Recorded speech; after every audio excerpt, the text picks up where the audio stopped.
Hello, finance experts. This is Gavin, Cody, Grayson, and Kate's analysis and recommendations on the Merrill Lynch Student Managed Portfolio Fund.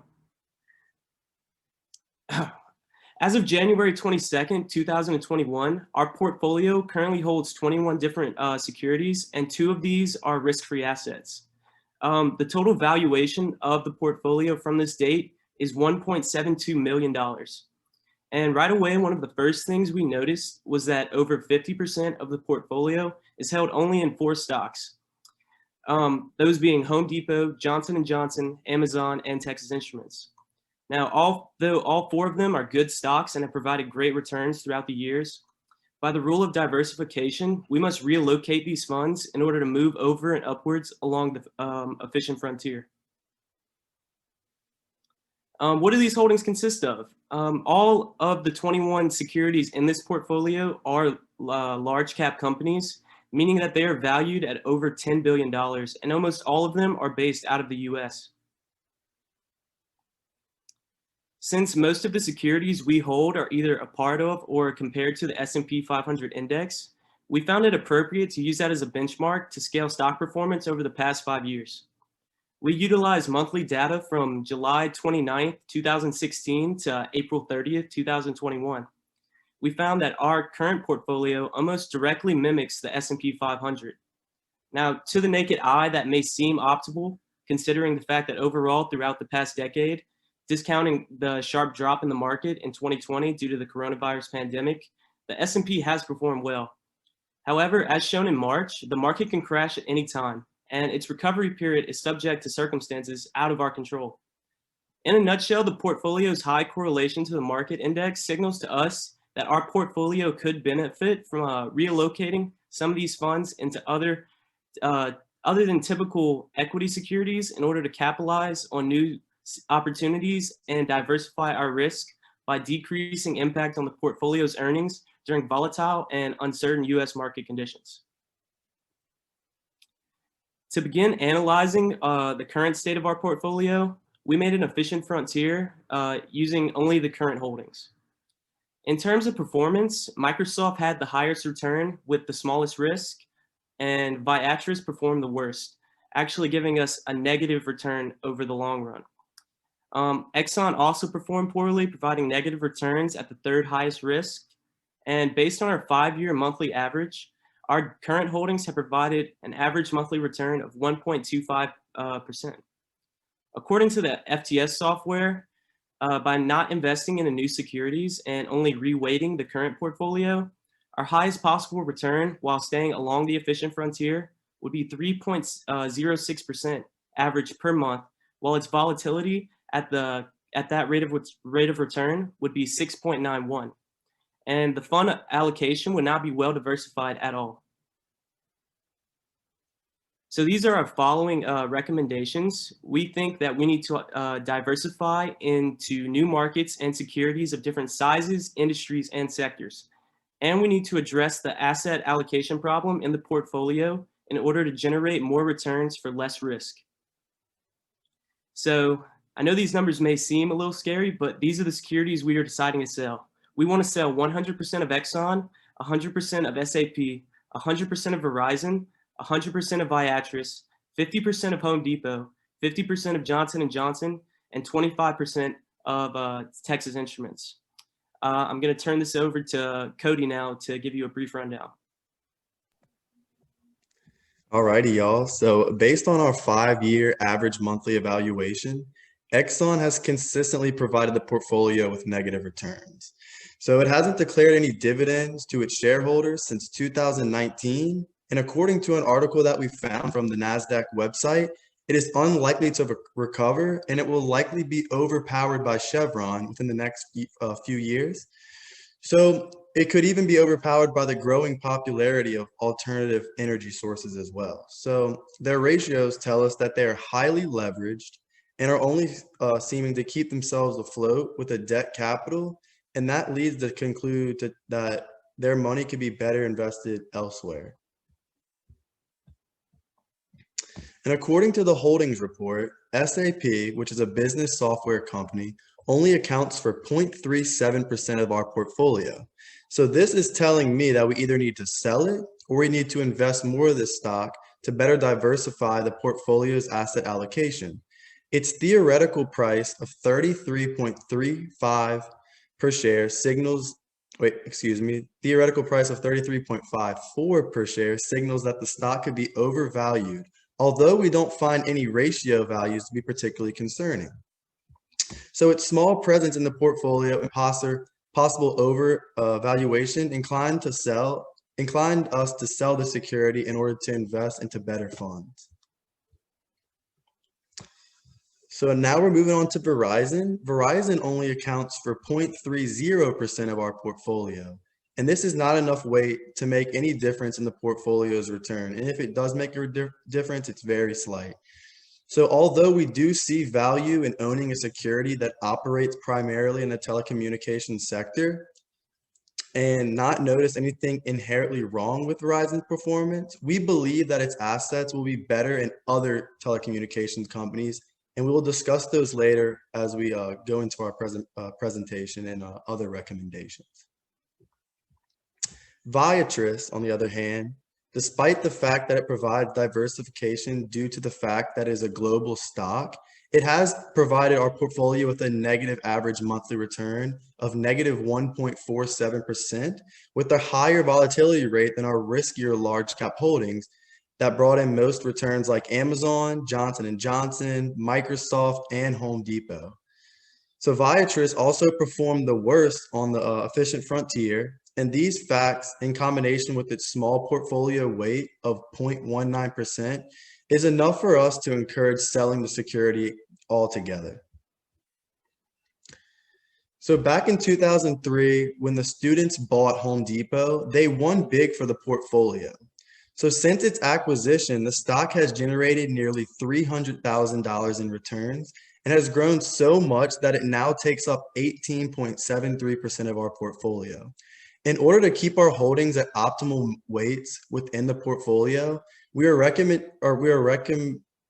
that the foundation sell half of their holdings in Home Depot in order to reallocate assets into new and more efficient securities. So our reason for selling Johnson & Johnson is pretty much the same, since it accounts for 16.82% of our portfolio and a strong and growing ROE in 2020 of 89.19 and a P to E ratio of 23.28. So our only reason for wanting to sell a portion of our shares in Johnson & Johnson is because of the high weight in the portfolio, and we just want to diversify some of the risk into other sectors. So moving on to Texas Instrument, these ratios are also look strong to us.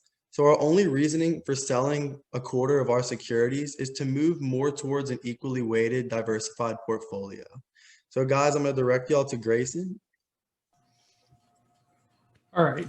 So our recommendations for new securities are AT&T, Apple, Alpine Global, Adams Diversified Equity Fund, MasterCard, Nuveen Dow, Tesla, and Vanguard. Some of these may look unfamiliar, but were chosen with the objective to diversify the portfolio away from following so closely with large cap US equity trends. And this was done in order to weather long-term rising and falling of the market more efficiently than the current portfolio does. 4 of the 8 securities like AWP, ADX, DIAX, and VSS are closed-ended funds, which are not highly levered. The majority of these securities pay out at a high dividend yield rate annually compared to our current holdings. These high-quality securities will aid in diversification by introducing the portfolio to different markets, asset classes, sectors, and strategies. So next, we want to replace Verizon with AT&T. And we recommend allocating a higher percentage of the portfolio into AT&T than was originally invested in Verizon. There's several promising reasons for this, actually. First of which is AT&T now owns Time Warner, which is another content creation company. And this involves AT&T with not only the communication sector, but also the media sector, where they derive over 20% of their revenues. This lets AT&T have their hands in 2 cookie jars at the same time. Bloomberg data tells us that 100% of Verizon's revenues are only being derived from the telecommunications sector, which automatically makes it much riskier than our recommendation. Although AT&T's beta is higher than Verizon's, AT&T's is still 20% less volatile than the S&P, and it paid out over 6% in dividend yields last year, while Verizon only paid out a little over 4%. Although Verizon's average returns and standard deviation measures look better in the short term, we believe AT&T would be more beneficial in the long term. And also, since we are recommending trimming some of our top holdings, as Cody was talking about, we feel that Apple would be a good place to invest some of our newly realized gains from our top earners in order to continue to grow the portfolio while still following the rules of diversification. With the 5-year average monthly return of 3.45% and an average monthly standard deviation of $8.43, it fits right in as another dependable top earner. It had a $2 trillion market cap and has diversified its revenue among various sectors due to its different product lines. Apple has always been known as an innovation king in the market, especially in the technology sector, and it will continue to grow in the years to come as it is now planning to release the iCar in 2024. It's also building a new university in North Carolina that'll create 2,500 new jobs. Despite having such a large market cap, its beta for 2020 sits at 1.19, meaning that the stock is yet again 20% more risky than the market. Only 20%, actually. Next is Alpine Global. They are a closed-ended equity mutual fund that we discussed earlier, and they've paid out an average monthly dividend of over 9% and almost 10% actually. And this was over the last 12 months. And this introduced the portfolio to 10 to 30 different countries across different real estate sectors. Its beta of 9.96% when compared to the S&P means it won't bring on any major risk to our portfolio. Its risk factor is not abnormally high, like most closed-ended funds, and would be due to the fact that it has no derivative liability, meaning it isn't highly levered by its holdings. In addition to this, in the case of a US market crash, we will likely reap the benefits of diversification with the security, since the real estate sector returns have proven to be fairly uncorrelated to the returns of the US market since 2009. Adams Diversified Equity Fund is another closed-ended fund that seeks to generate returns that exceed its benchmark and consistently distribute dividend income and capital gains to its shareholders. They are broadly invested across 102 high-quality, large-cap equity funds across 10 different major sectors, with its top 3 holdings in Microsoft, Apple, and Amazon, respectively. Its annual dividend distribution rate in 2020 was 6.8%, which is on the lower end of annual yields when compared to its 5-year average yield of 9.38%. Its expense ratio of 0.7% tells us that it is not highly levered at all. It is currently trading at a discount of 14% with a price to earnings ratio of 6. By taking all of this into account, ADX screams buy me. Next is MasterCard, which has been at the forefront of moving into the crypto market by preparing to soon accept different cryptocurrencies as payment, and by owning more than 1,800 different granted patents on various blockchain technologies, and an additional 5,000 pending patents on these blockchains. Its trailing P/E ratio is $57, while its forward P/E is $35, meaning that as time goes on, they're becoming more efficient. Because of its bold standings with cryptocurrency and blockchain technologies, a return equity of 104%, a 5-year average monthly return of 2.84%, and such a promising forward P/E ratio, it becomes obvious to us that MasterCard knows some things that are about to take place in the market that we don't, and it would be very wise for us to invest there while it is a valley in terms of price. In the Nuveen Dow, it's also another closed-ended equity, or the closed-ended equity mutual fund, that mimics the Dow index while writing covered call options on the Dow stocks to generate higher returns with less volatility. This will further benefit the portfolio's diversification by introducing options as alternative forms of return generation. It currently holds 32 different securities, all of which are traded on the Dow, and it is selling at a discount of -8%, meaning that it will yield more dividends and returns for the portfolio as its price moves closer to the premium. Its total leverage ratio is 0%, and they pay out dividends quarterly at an average dividend yield rate of 5.55%, which was seen in 2020. That was much lower than the years prior, but this is probably due to the pandemic. But still, there was such a high yield compared to individual Dow stock. This security's 5-year average return exceeds the returns of all of our individual Dow holdings, and with the exception of Microsoft and CSCO, with a non-concerning beta of 1.085 relating to the S&P. So I'm going to pass it off to Kate to help close this out. Hey guys, so another kind of wild card stock that we were looking into buying is the Cutting Edge Corporation. You know it, you know him, you know Elon, you know Tesla. He always seems to know something that we don't about the markets. It has such a high market cap, so it's been very volatile in the market lately. But its average monthly returns over the past 5 years averaged to more than 6.5% per month. Its stock outlook may be leaning towards a downturn in the short and midterm, but they're expected to be extremely profitable in the long term. So if we have our portfolio ready to take on high earners that bring on a little bit more risk, then we should be prepared to take on a stock like this to generate more earnings.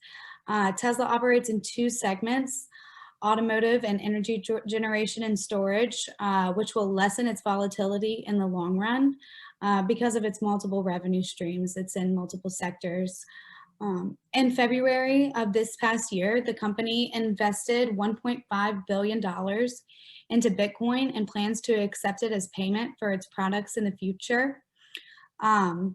So the growing popularity of cryptocurrency and its lack of correlation with the US markets, it kind of does its own thing.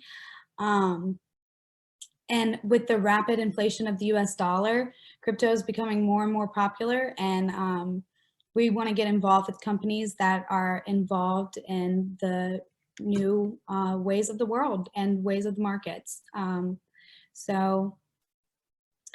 It's important to note that when we discuss the portfolio's new average standard deviation risk measure after we create the new efficient frontier, the Tesla recommendation does come out to be an outlier. So it skews the numbers a little bit and makes the standard monthly average standard deviation a little bit higher than the previous portfolio, but that's only due to its high beta right now because it's been so volatile in the market recently. So that's Tesla. And then moving on to the Vanguard FTSE All World ex-US Small Cap Index Fund. It's another closed-end fund ETF that it's not highly leveraged, and it only invests in real estate markets in different real estate sectors in 10 to 30 different countries only outside of the US. So it'll diversify us away from only following the US company trends. Its holdings are made up of small to mid-cap companies spanning across 11 different sectors. So it introduces our portfolio to companies of different sizes. That way we will have small, mid, large, and extra large cap companies. And its beta of 9.78 tells us that it's slightly less risky or just as risky as the S&P index. And this security also paid out an average dividend yield of 1.3% in 2020 and had an average return of 11% last year. So after deciding which securities in the current portfolio that we would like to keep and what companies we want to trim and what companies we see value in investing in. We created this new efficient frontier in order to compare performance between the old and the proposed portfolio, excuse me. So earlier in the presentation, our first efficient frontier showed that its highest return on the efficient frontier would be 3.06%. Here, that same return with these new holdings would provide that at a much lower volatility rate. And I'm sorry, we also, we lowered our risk by diversifying into different markets, sectors, and asset classes, instead of just basing our choices around your typical US, Dow, S&P, NASDAQ companies. So its maximum, the new portfolio's maximum return along the frontier would be 11.79% with a volatility of 7.03. Even though those asset allocations might not be all the way correct, but that would be the highest return along the efficient frontier. So with that being said, I'm gonna hand this back over to Cody to make our conclusions and close us out.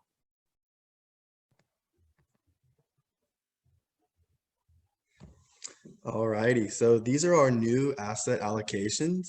As you can see, we're not perfectly equally weighted amongst all holdings, but we cut out our top 3 holding percentages of the portfolio down from over 50% all the way down to 27%. So based on the return data, we estimated that we would have about $500,000 to invest in new securities, reserving $33,000 for our cash.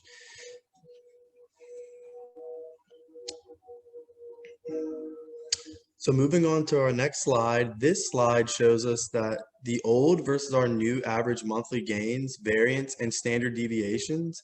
It shows our differences between the two. And as we mentioned, we discussed our recommendations of investing into Tesla with such a higher risk level. The standard deviation shows a slight increase because of this. So here, by adapting our recommendations into the portfolio, we will not only be more efficient, we will also yield higher dividends and higher returns and take on basically the same amount of risk, which would be lower with the addition of Tesla. So we have reached out into new sectors, we have expanded into global markets, and we have added more securities into our portfolio because of our recommendations.